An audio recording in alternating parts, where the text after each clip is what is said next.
Hello, hello. This is Terrence and Jill. Hey, everybody. How's everybody doing today?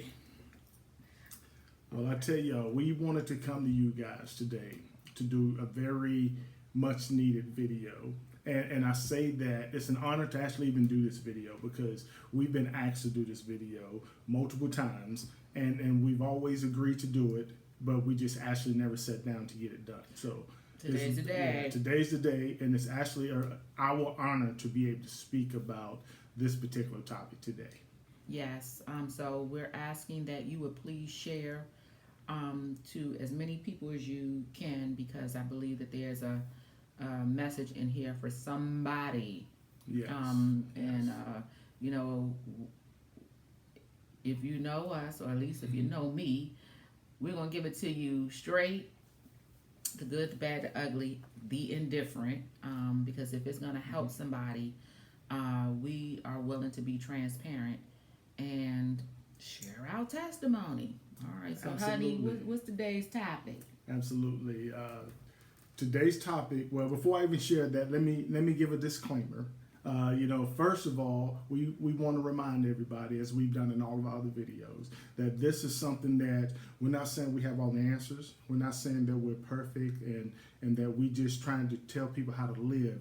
What we are wanting to do is say we've gone through some things and we've learned after looking back. Mm-hmm. And we just want to share those lessons that we personally learned. Yes. Just so if it could help enhance, help affect, help teach, something about our experience you can get from it as a positive tool for going forward in your decision making. We hope that this is going to be helpful to everybody. Right, all right. The second thing I want to, just apologize for is to say we just finished walking. Yes. So if y'all see us drinking water, I got big old thing of water right here. We're not trying to be unprofessional. And none I of got that gum in my stuff. mouth. We just want you to know we're just trying to put some fluids back in because we just finished a very long walk. Yes, so yes. That's what that's all about.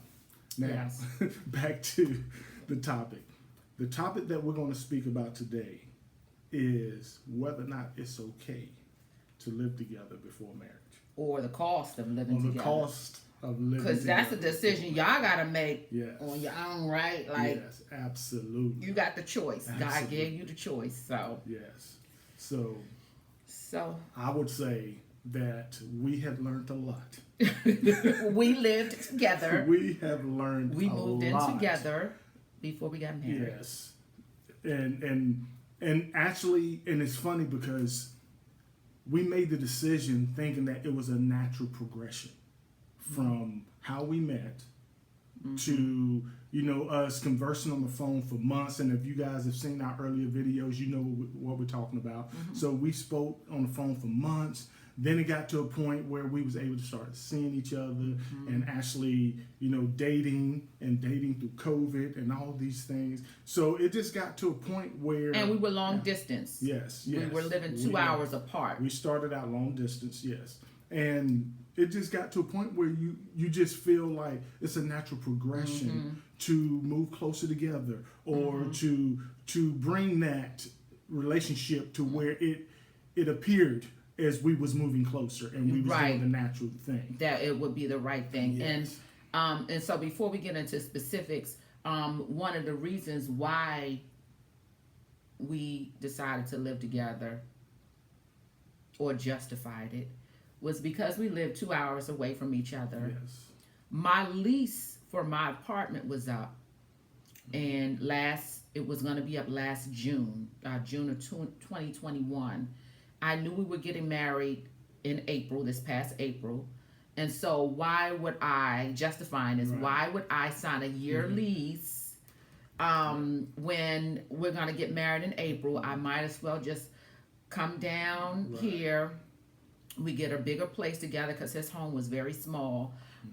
We just get a bigger place together, and then we'll purchase a home right after we get married. Yes. Like that was the justification. Yeah. And let me just say, I had never lived with anybody. My nephew briefly lived with me in 2017, briefly. But other than that, all through my adult life, I never lived with anybody, no roommates, no family members. I've always lived alone. So I just thought it was a great thing for us to Yeah, I mean, you can look at it as trying to save money. You save can look at it as money. being, we're consolidating. I mean, we could justify what we did and so many different reasons that made sense to us. Yes, Okay. yes. And some of you would be like, yeah, I get that. I get all that. But at the end of the day, Eyesight Been 2020, we're going to share with you guys today some things that we have learned that we actually lost or what we paid as a price for making that decision. Okay. Okay. And before you start, let me just read this scripture Okay. for you, because everything is, and it's the sad part is I knew the scripture before we moved in together, but let me read it again. So it's Romans 6:23. It says, "For the wages of sin is death, but the gift of God is eternal life through Jesus Christ our Lord." So the gist of it is that after we decided to move in together, because we were sleeping together, let's just be clear, stuff just started to die. And let's just be clear, stuff just started to die. Yes. So go ahead, baby. So, yes, like she was just saying, before we moved in together, and here's the thing, she just read a scripture. And I looked at some scriptures before, right after we got back from walking, I was Googling, where does the Bible talk about living together before marriage? And it really, there was over like 100 scriptures to come up, and I was like, well, I don't have time to read all of these before we do the video. But so I started skimming, and for the most part, it wasn't the fact that we lived together that was the sin. The sin was that we slept together. We were before marriage. We were bumping and grinding. Yes. Before marriage. We were shacking up. We were shacking. All those phrases that we've said over the years that mean the same thing, So, and yes, we love the Lord. Yes, we are Christians. So yes. And to reiterate what she just said earlier, things were flourishing for us. Before we moved in together, before we slept together, we were really, really flourishing. I mean, we was making investments that was just skyrocketing. Yeah, we were paying for a lot of things just through investments. Just from investments, from things that So we were doing a lot of things together. Everything that we were doing seemingly just turned to gold. Yes. For lack of a better phrase. Everything that we was doing was just skyrocketing. Her company, and a lot of you know her from her company. The Savvy Servant. It was doing great. Even through COVID, even through the pandemic, it was just doing wonderful. So everything. And then in June, June of 2021, things started going down. Yes. And let me just say, before we moved in together, let me just say this before we give you some specifics of what died. Because this is, when the wages of sin is not a physical death, it's like some things that spiritually die. Before we moved in together, I had there were two things that I was feeling. I was feeling, one of the ways I was feeling like I knew this was a wrong thing to do because I had never lived with anybody. And I remember having a conversation with my mother. And she was like, well, Jill, you all going to have 3 bedrooms. Why don't you just move into one of the bedrooms? I mean, you don't have to, you can just, and I was like, ain't nobody doing that. Like, I'm going to sleep. Like, if we won't move together, like, ain't nobody doing that. And I rejected my mother's advice. The other thing that I justified it being okay for us to live together, because one of the things that I loved about Terrence and still love about Terrence is that when it came to like intimacy, like the sexual part, he does not lust. He doesn't carry the spirit of lust. And that was the qualities that I learned from him from like in the beginning. Like, there was just he doesn't have this, give me sex, lust. It is truly pure love and intimacy with him. And so that was a justification, it's, we love making it. Ain't, we ain't having sex. It ain't like we, jumping each other's bones all day. every day. Nah, it's not lust, it's love making. And so that was another justification. I remember seeing a video one time with Kirk Franklin and his wife talking about when they first got married, the first 2 years of their marriage, his wife said that he could not, she could not, like she didn't want to make love to her husband because he came to the bedroom with such lust, and when she would see him, it was like she would see a spirit on him, and so I always say, okay, well, we definitely don't have that, so we're okay. You know, we have, you know, we it's a beautiful thing between us. And I remember Terrence said, well, when I put the ring on your finger, you know, that was my commitment to you. And so, and we literally fooled ourselves into believing, well, we knew that, well, we ended up just trying to justify us living together before marriage. Yes, because it also says that you have to know that there's a struggle going on in each and every single one of us. And that struggle is between the world and the spiritual realm. Okay? So every day there's a battle going on. Who's going to win? Who are you going to give in? Who are you going to feed the most?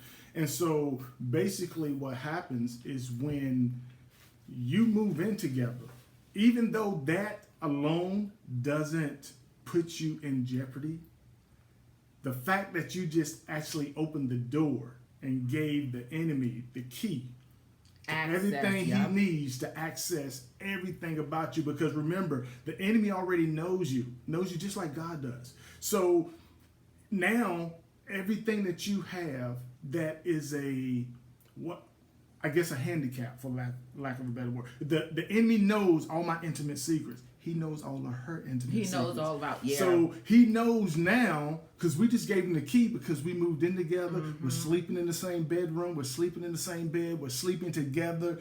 You know, we're having sex together. So now the enemy's saying, oh, they just gave me the key. Oh, they gave me the key. I can choose any direction, any issue with either one of them from a day to day, a minute to minute, an hour to hour, whatever basis he wants to attack you. You just gave him all of the advantage of this warfare that's going on and letting him pick and choose how he wants to attack you every single day.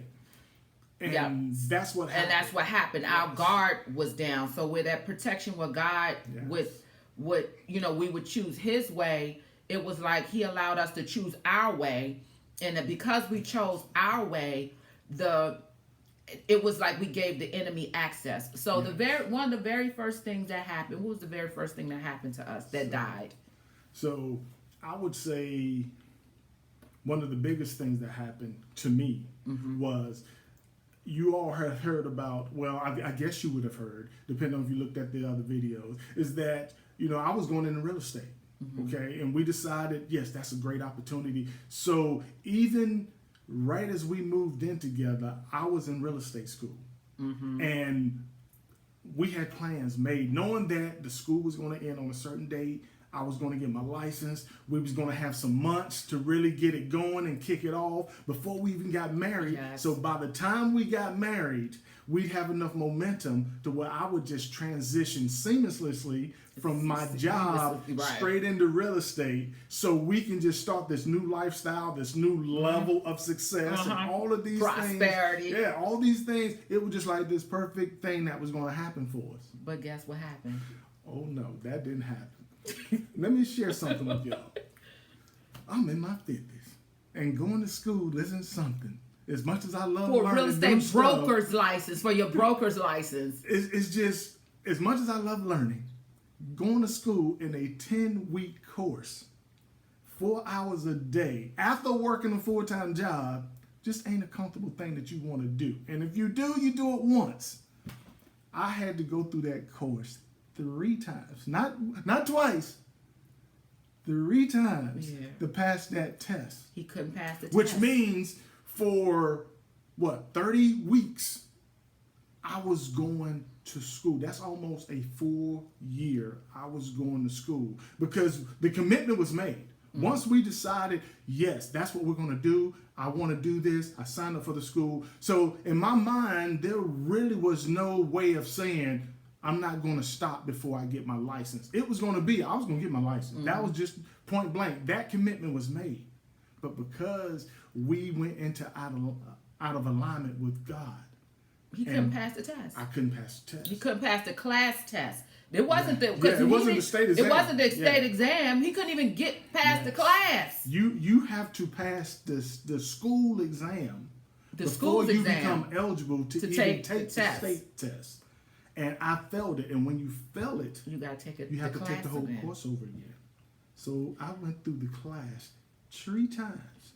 Three times. Three times. I'm trying to tell you. And because of that, it pissed me off. Because I'm like, okay, we going into the holidays, and that was the enemy gave himself access, and that would because let me just say, I had taken the real estate exam from Maryland years ago, so that was the enemy used that against us. Yes. Okay, well, she did it when she was going through grad school. She got through it, but he can't get through it. So it played on our. It played on everything. It played on everything. Emotions. Yes. It played on our pride. It played on. I mean, if you can imagine conversations that could be very simply discussed and be done with in seconds or minutes, was becoming full-blown arguments. Full blown. For no reason. Mm-hmm. And the one thing I can honestly say that God helped me with a long time ago was that I don't have a problem when I'm wrong to say I'm sorry. Because I do something every day, and I've done it now for probably over 20 years. But what I've learned was every day I reflect on my day.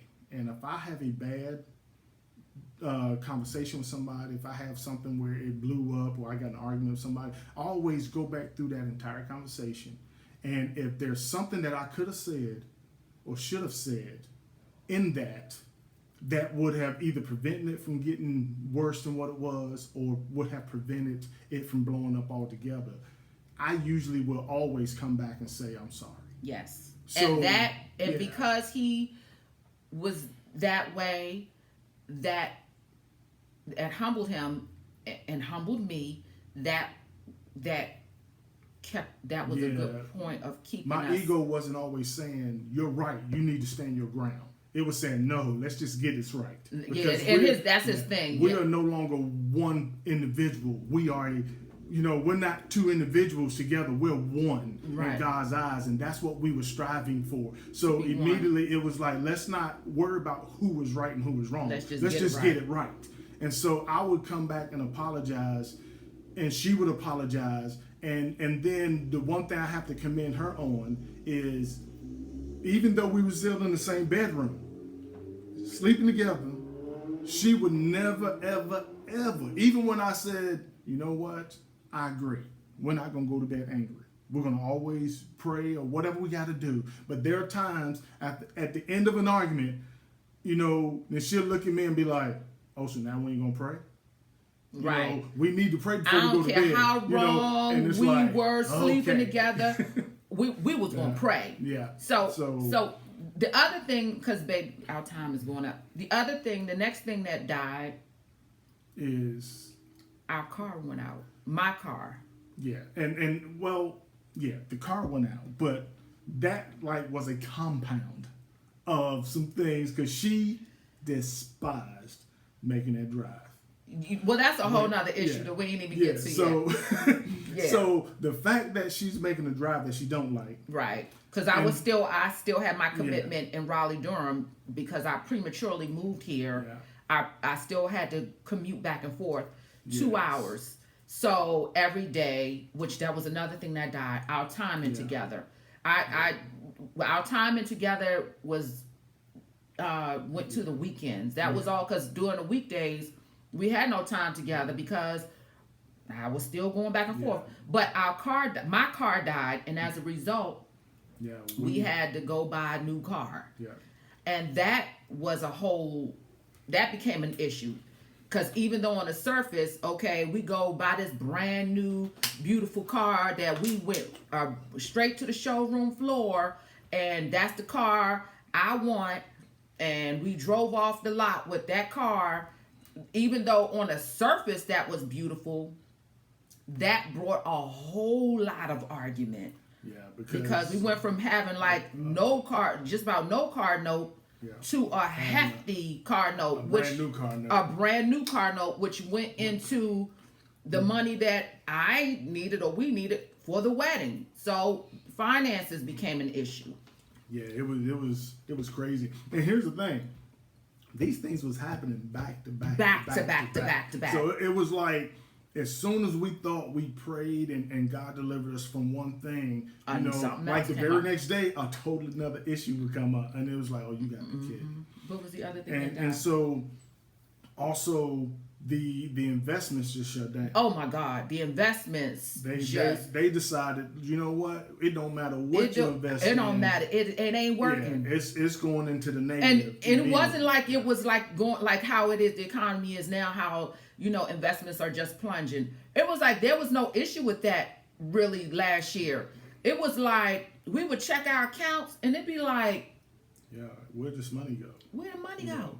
Where's the money going? And because it was in an investment, it was one of those things where you couldn't really say we just moved it somewhere wrong and we did it wrong and we made a mistake. No, we was making investments, and these investments were just all of a sudden just dropping into the negative like overnight. We had made an investment.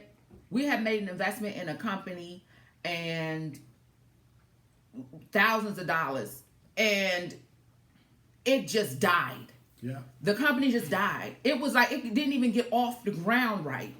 It just died, and our money died with it. It was like all the investments we were doing was just dying between June and it was just dying.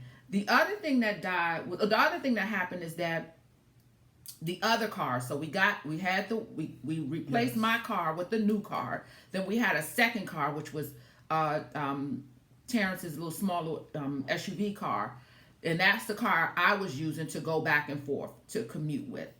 And that car I was riding down the highway, and a rock hit the windshield, and the whole windshield exploded.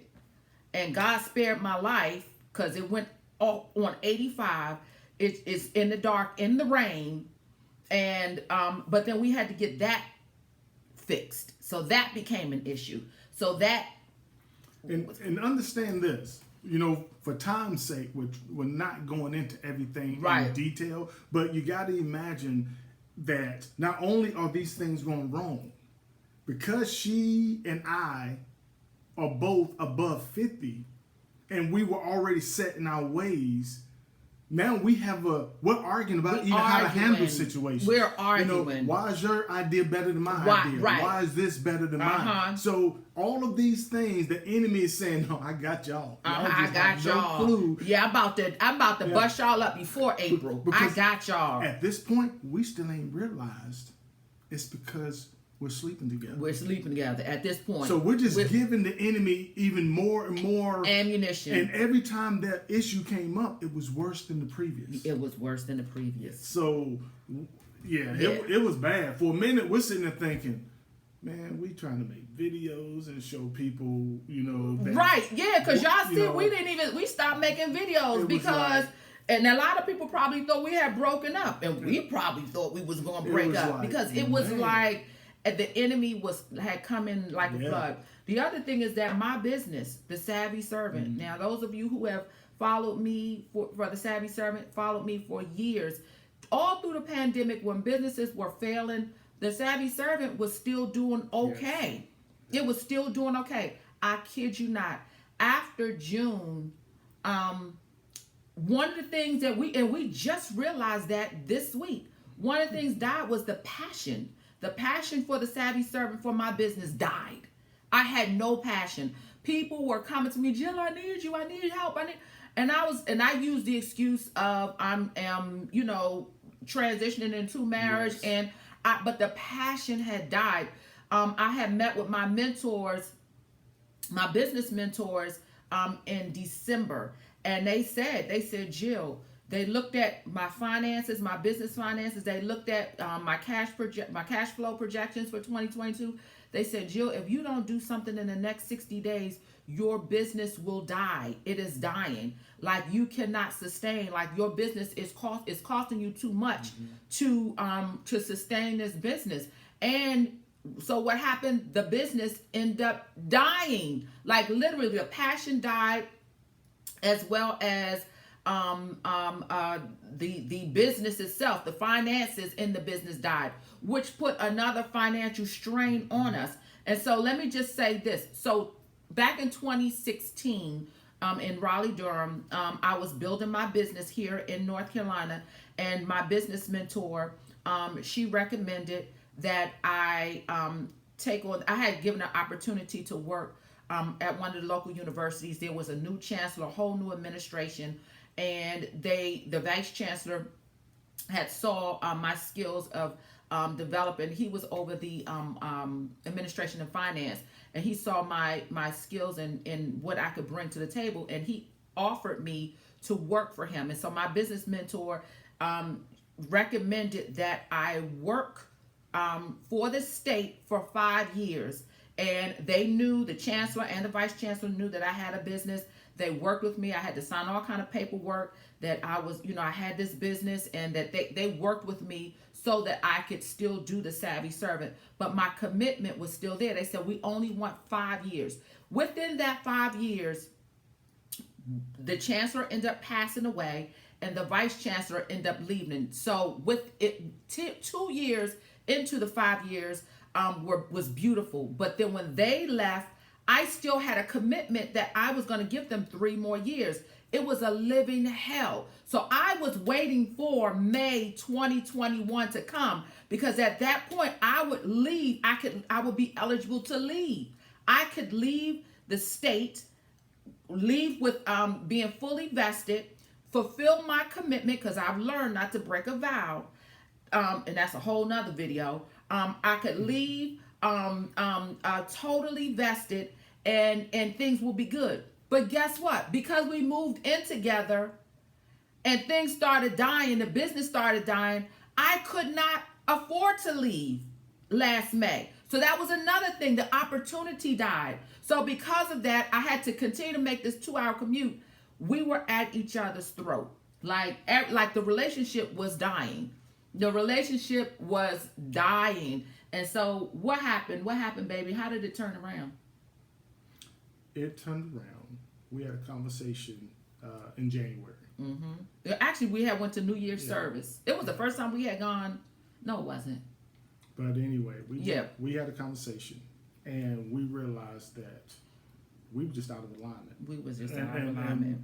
And so what we decided to do was we decided to stop sleeping together, because we made a commitment to God, and we prayed together, and we renewed our commitment to God, shared with Him what we wanted to do, what we were trying to do. We repented. And we repented, and we told Him that we were no longer going to sleep together. I moved out of our bedroom, our king-size bed. Until we get married. And I moved into the other room.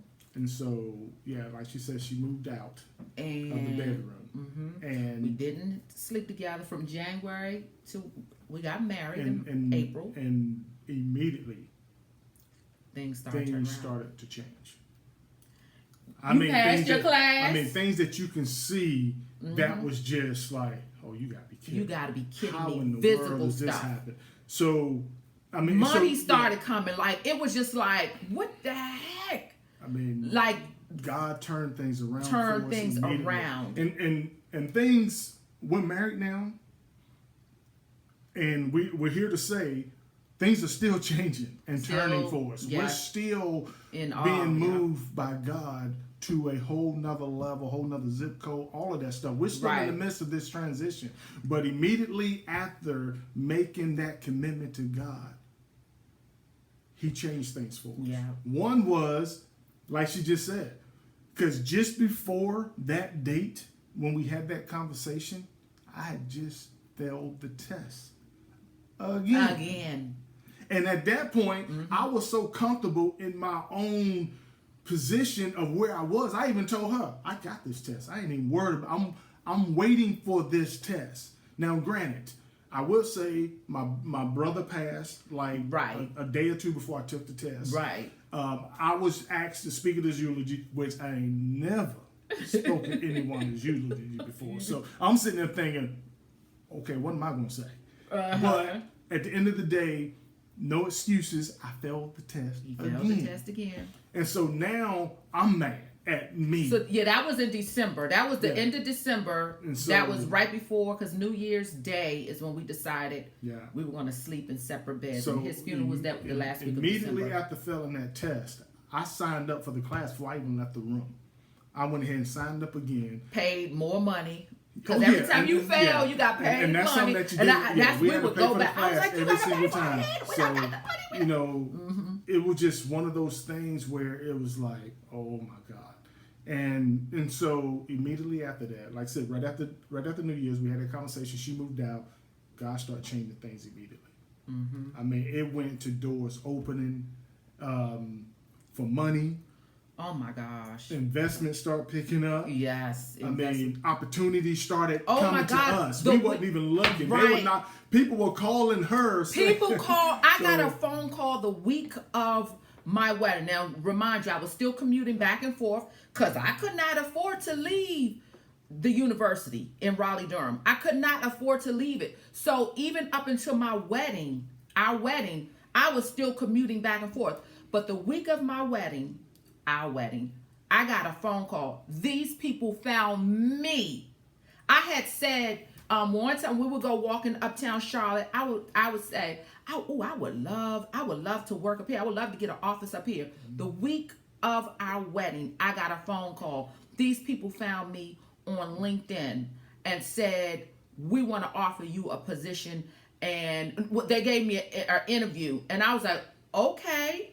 All right. It was an offer I could not refuse. So I took the interview the week of our honeymoon, after we got married. The week of our honeymoon, I got a phone call back and I said, we could leave the honeymoon early for me to do the second interview. Did that. Left the honeymoon early, did the second interview. The Monday that I was going back to Raleigh-Durham after we were married, I got an offer. I was like, are you kidding me? Are you kidding me? Like, it just like, stuff just started, like, it was just like a flood started coming in. And then the business resurrected. The savvy servant resurrected. Then, this is the sad part about it, is because had we would have waited to move in, we would have been in a position to purchase our home right after our wedding. We could have gone on a honeymoon and purchased our home, but because we were all out of order and out of alignment, we could not purchase a home. So that had to be delayed. But what God did do is we got the opportunity to make another move where we can move into another apartment together, but it's in a better zip code. It's as husband and wife. As husband and wife. So the floodgates started opening right after we got in alignment. Yes, and even the wedding itself, there's two big things that happened that took place as a part of the wedding. One was because we was having to make adjustments and kind of rob Peter to pay Paul and do all these different things because we wasn't in alignment for so long that we spent so much more money on the wedding just to do things the right way or the way we wanted to do them than what we initially would have had to spend. Right. So, but God stepped up and opened the doors for us like a week and a half before the wedding or right during and said, no, I got you.